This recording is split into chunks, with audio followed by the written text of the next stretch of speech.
Hi, everyone. If you are listening to this or watching my video, I want to offer my deepest gratitude.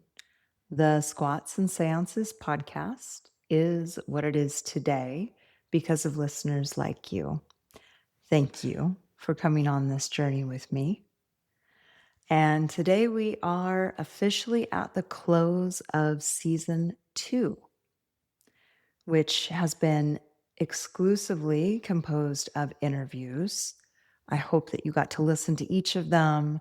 There were so many different topics that we covered, a lot of really fascinating people with a lot of really interesting viewpoints. If you missed it, definitely go back. At the close, I was encouraged by friends and listeners and a few mentors of mine to record an episode with a sort of behind the scenes update. There were a lot of different directions that I could go with this, and I'm going to share today what feels relevant and real. All right, here goes. So, you've probably noticed that there's been a strong theme with season 2. And that theme has been the intangible spaces of spirit, energy, consciousness. This was honestly not an expected direction for me. I thought initially the emphasis for this podcast was going to be more on the physiology. Um, but life has really pushed me in this direction, like a strong, steady current. I had a few choices. I could swim against it or I could choose to flow. And for season 2, I chose to flow and see where I landed. So, everything that you've enjoyed watching and listening to since season 2 launched at the beginning of February was recorded and produced in late 2025. It's now June of 2026 when I'm recording this today. I literally feel like I am a different person entirely. I have been through a period of great transition and spent a lot of time in the liminal grounds between what was and what is next. I've explored these places and really sat with things that came up and how it relates to who I am and what I am doing with my time here. And I realize that sounds very vague and very mysterious. It's neither of those things, and I will break it down. Um, the best way that I can start is by telling a little story. And I will do that by sharing that I left my gym community of 10 years after a long, increasingly challenging relationship with the entity itself and serving under many different management groups. This was a really difficult and very necessary decision that I made for my mental health and my personal and professional growth. I will always love the individual people who made up the greater good of that community. And the overall product there was something that I was proud to be a part of for many years in coaching and leadership service, right up until the moment I realized it wasn't for me anymore. Um, it was clear, not initially, but eventually, that what the space once was had been sort of watered down over years and several different ownership changes to something that wasn't recognizable to me anymore. And because I'm stubborn and tenacious and all of these things, it was really hard for me to see that. I did a lot of trying to fix things that probably weren't broken, but it was my effort to be the change that I wanted to see. And when my final sort of Hail Mary to address those changes that I was hoping to facilitate failed, I finally listened to the universe's strong message that my time there was respectively done. One of the most difficult things, probably, I've ever done was fully and completely closing that chapter of my life. There was a lot of pain in this growth process, and I learned a lot about who I am, and probably even more importantly, who I am not. Emotional freedom sometimes doesn't look like we might expect it to. And I wholly anticipate that the lessons from this experience for me will keep surfacing as time continues. For example, many self reflective questions came up both during and in the aftermath that I did not necessarily anticipate. Big existential crisis type questions like, who am I if I'm not coaching?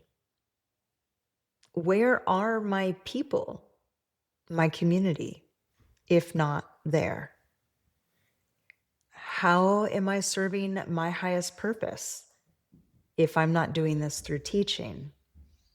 And was teaching, fitness, coaching never intended to be my highest expression of self? Who sees me now? Do I still matter? And what about the decade of work I put in to get where I was in that moment? What was all of that for? And of course, what is next? And I think the latter is where my energy and intention will flow. And so, alongside this major shift in my personal life, my actual professional work is also sort of creeping to a crawl. Most of what I do in my role in my company has been AI automated and optimized for productivity without human error margins. And I'm not necessarily upset or surprised by this as I work in IT. I mean, the ethics of AI aside, it is here for better or worse, in much the same way the internet was never going away once it was publicly accessible. What used to take me a week now takes a few hours. I am part terrified, part amused, part grateful, part anxious, and definitely part excited to see what's next. The work automation and the cessation of my recreational service in the gym with coaching opened up these wide spaces for extra support for my young son on the spectrum. He went through a hard time of regression with some big, scary challenges that lasted several months. We rode the rough seas together with his clinical team, and all the ancillary support that we could find was called in. Eventually, the waters settled, and he is back to a current place of stability for now. I am realizing that, or learning rather, that this really is life on the spectrum. And it is such a gift to be here supporting him through it, even when and especially when it feels like anything but that. The synchronicity of the timing of these opposing elements is really not lost on me. Being suddenly available more for my son exactly at a time when he needed me is really beautiful. And I do take solace in seeing that if any of these had played out differently, these factors, the outcomes for all of us probably would have changed. Then life is wild and untamed, and yet there is still beauty in the balance of it all. And through all of this, I keep coming back to this idea of the impermanence of all things. Like our self-imposed timelines are our attempts to give structure to the vastness of existence. Time is everything and nothing at all. And seasons pass, and the only thing that remains the same is change. But we strive and cycle and toil and anguish over an incessant need to grip control of the uncontainable. And we do this through perfectionist fantasies, restrictions, tomorrow thinking, being anywhere but here in the present. Because the present is too raw, too flawed, too real. And yet, right now is the only reality we actually have. And I'm learning that if there's anything that I can be certain of, it's that I would rather be here now. Lastly, in a time of incessant material feedback, welcomed or not, it often feels like our collective consumption seems to have consumed us. From the time I wake up to the minutes before I fall asleep, the world and all of its opinions, the good, bad, and often horrific, are pressed upon me. All I have to do is open my phone and swipe. I work daily to set boundaries for myself around what, when, and how much I consume. Because not all of the it out there is true. Not all of it is real. And certainly not all of it is for me. One of the most disturbing things that I have witnessed in the health and fitness and health and wellness industries lately is the return of what's been coined skinny culture. Now, there are many theories about why there's been such a resurgence or push in this direction, and there's probably a little bit of truth in all of them, and just as much falsehood too. Everything is shades of gray. Why ever it reared its ugly head, though, it's back. And I, for one, would have been happy to have buried it in 1990 along with skinny jeans. So I'm really not thrilled about it. But I feel like we should address it, as this is my particular industry. Here's what I feel called to share about where I stand. We are more than our bodies. I think of our bodies as containment vessels for material representation in this lifetime. But there is so much more to who we are than that. We should respect our body and love it and be filled with gratitude for the thousands of miraculous little cellular happenings each day that keep you and I going every day, day after day, with everything that we do and everything we push our bodies through. Our bodies carry us without needing anything from us other than just permission to take up space and fuel to keep going. If we listen to all of the bullshit out there, it would be easy to spend a lifetime trying to control our bodies, to manipulate them, to whittle them down, to recompose nature's intended shape and form for us. We can diet and restrict and overtrain and optimize our way into our own personal hell. I've been there. Perfection or happiness. I feel like I finally understand my choice. And you have one too. We can make a conscious choice to love the vessel we've been gifted, to take up space, to create memories by lived experiences that sometimes leave us with slightly tighter jeans and bellies that jiggle, to build strength in and out of the gym by training our muscles, learning to quiet our minds, resting our bodies, and freeing our hearts. I've been really exploring this concept and making sure that my day-to-day intake and consumption, especially on social media, is full of body positive, self-love warriors and a whole lot less of wannabe health and wellness influencers spouting skinny culture, toxic bullshit.